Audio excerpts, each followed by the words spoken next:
एक गांव में एक लड़का रहता था जो पढ़ाई में बहुत होशियार था, लेकिन उसके हालात ऐसे थे कि उसे पढ़ाई के साथ साथ अपने घर का खर्चा भी चलाना पड़ता था। वो दिन भर खेत में काम करता और शाम को थोड़ी बहुत पढ़ाई कर लिया करता। जब वो 12वीं कक्षा में पहुंचा तो पूरे गांव को उम्मीद थी कि यह लड़का अपनी कक्षा में फर्स्ट आएगा। पर जब परीक्षा के नतीजे आए तो किसी कारणवश वह एक विषय में फेल हो गया। ये सुनकर गांव के लोग उसका मजाक उड़ाने लगे।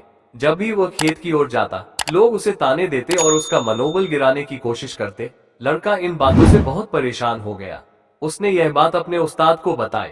उस्ताद ने उसकी समस्या सुनी और एक उपाय दिया। उन्होंने कहा, तू एक बड़ा सा लोटा ले, उसे दूध से पूरा भर दे और इस बात का ध्यान रख कि उस लोटे से एक बूंद दूध भी नीचे न गिरे। अगले दिन लड़के ने वैसा ही किया। जब वह रास्ते से निकला तो उसका ध्यान पूरी तरह लोटे पर था। वो इस बात का इतना ख्याल रख रहा था कि दूध का एक कतरा भी नीचे न गिरे। उसका ध्यान इतना गहरा था कि उसे लोगों की बातें सुनाई ही नहीं दी। इस घटना के बाद लड़के को समझ में आ गया कि यदि हम अपने लक्ष्य पर पूरी तरह ध्यान केंद्रित कर लें, तो बाकी सारी बातें और ताने हमारे लिए कोई मायने नहीं रखती। हमें अपने लक्ष्य पर ऐसा ध्यान लगाना चाहिए कि बाहरी दुनिया की आवाजें और ताने हमें परेशान न कर सके। जैसे कैमरा अपने सब्जेक्ट पर फोकस करता है और बाकी चीजें ब्लर हो जाती है, वैसे ही हमें अपने लक्ष्य पर फोकस करना चाहिए।